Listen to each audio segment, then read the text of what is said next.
नमस्कार। निःशुल्क ज्योतिष परामर्श केंद्र में आप सबका स्वागत है। आज 3 अप्रैल 2025 गुरुवार। जैसे कि हमारी चर्चा दुर्गा सप्तशती के अनुसार हमें जो शिक्षा प्राप्त होती है इस विषय पर चल रही है,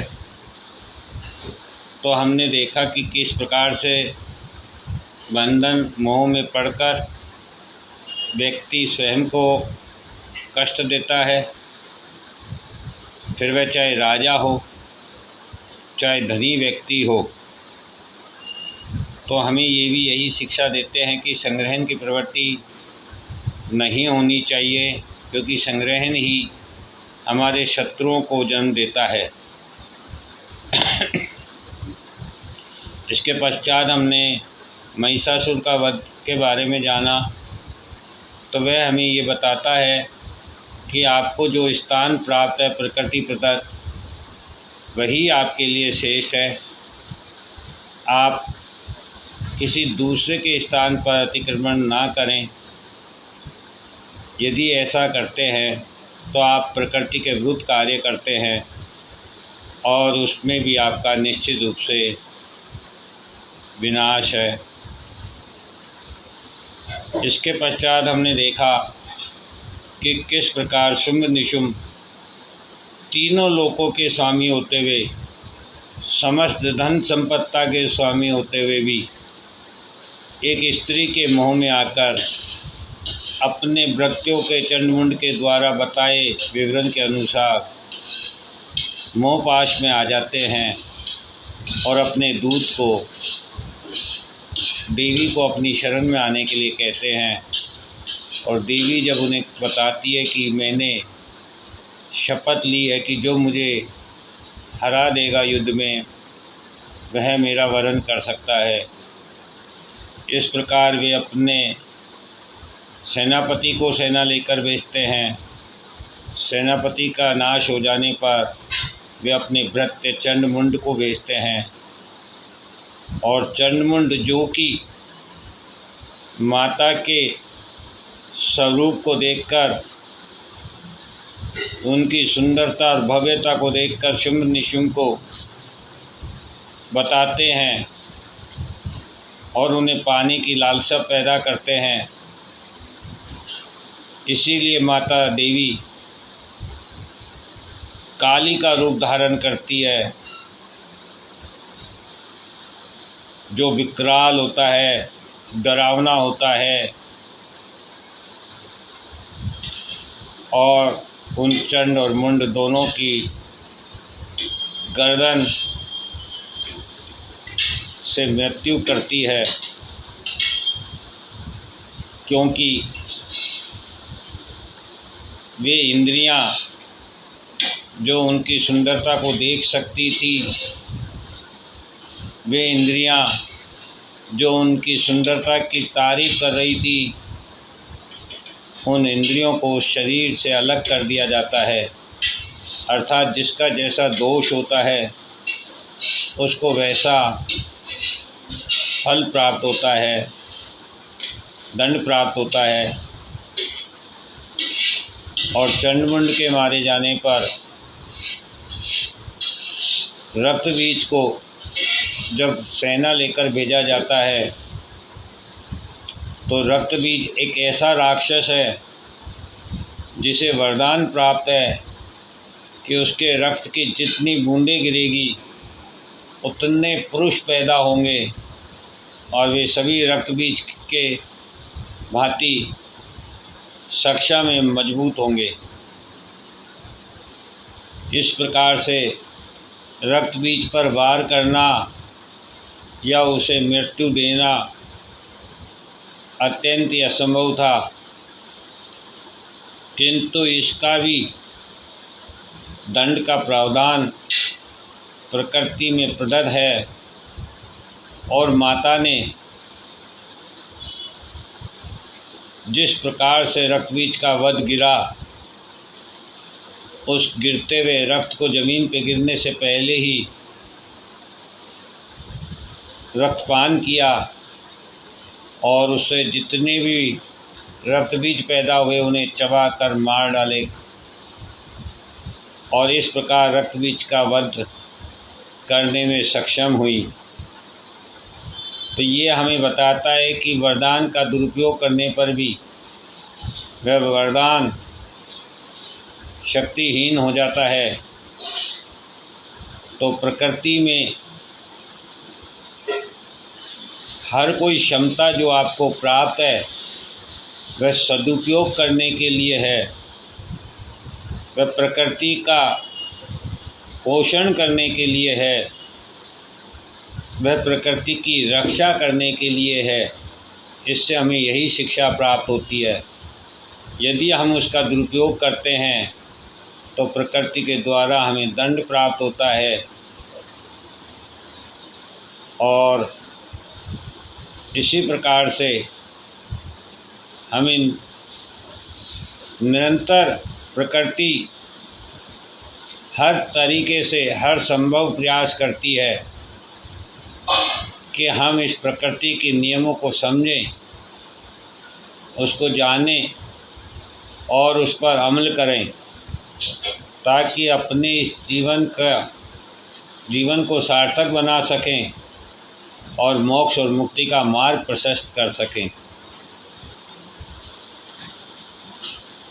तो इस प्रकार से हमने देखा कि प्रकृति हमें बताती है, समझाती है कि संग्रहण आपको कष्ट प्रदान करेगा, बंधन माया ये भी आपको परेशान करेगी, कष्ट प्रदान करेगी। तो जीवन का वास्तविक स्वरूप क्या है, यदि हम ये भी समझना चाहें तो जीवन का वास्तविक स्वरूप है जब प्रकृति के द्वारा हमें जो स्थान, जो परिवार, जो कर्म प्राप्त हुआ है वही हमारी मुक्ति का मार्ग बन सकता है। हमें उससे सहज स्वीकार करना चाहिए और उसी के अनुरूप अपने कर्म को करना चाहिए और उस कर्म को करते हुए ये ध्यान रखना चाहिए कि उस कर्म में धर्म हो, नीति हो, नियम हो, कानून हो, इन सब की पालना करते हुए अपने और परायों में भेदभाव नहीं करते हुए अपने जीवन के कर्म करते हुए अपने संबंधों को निभाना चाहिए। किंतु हम क्या करते हैं, अपने संबंधों को प्राथमिकता पर रखते हुए भेदभाव करते हैं और इसी भेदभाव के कारण हमारे अपने ही हमारे कष्ट का कारण बनते हैं। तो यदि आपको जीवन में कुछ भी प्राप्त है तो उसे प्रकृति की कृपा माने, प्रकृति के अनुरूप कार्य करें और जिस प्रकार से आपको प्राप्त है उसी प्रकार से आगे उसका वितरण करें। यही प्रकृति का नियम है। क्योंकि यदि हमारी संतान सक्षम होगी तो वह स्वयं नया उत्सर्जन करके अपना विकास कर सकती है, पालन पोषण कर सकती है। और यदि हमने अपनी संतान को असक्षम बनाया, उसे हर आवश्यकता की चीज़ को मुहैया कराया, उसको उसके कर्म से हमने विमुख किया, तो इसका दोष भी हमें ही प्राप्त होगा और उसका दंड हमें और हमारी संतान को एवं आने वाली पीढ़ी को भी भोगना होगा। इस प्रकार से यह प्रकृति का नियम है जिसे हमें समझना होगा। अब दायित्वों की यदि हम बात करें तो क्या हमारा दायित्व है कि हम सब कुछ किसी को दे दें? ऐसा प्रकृति कभी नहीं कहती है। प्रकृति का नियम है, उसे समझना ज़रूरी है। प्रकृति कहती है कि आप अपने नीति नियमों में रहते हुए अपने स्वयं का भरण पोषण करें। जिन लोगों की जिम्मेदारी आपको प्रदान की गई है प्रकृति के द्वारा, फिर वह चाहे माता पिता हो, परिवार के लोग हों, संतान हो, पत्नी हो,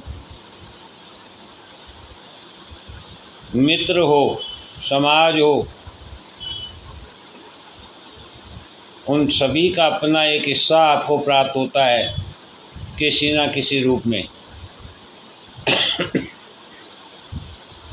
क्योंकि प्रकृति ने यदि उसका दायित्व आपको दिया है तो उसके भाग्य का हिस्सा भी आप ही को दिया है ताकि आप उस तक पहुंचा सके।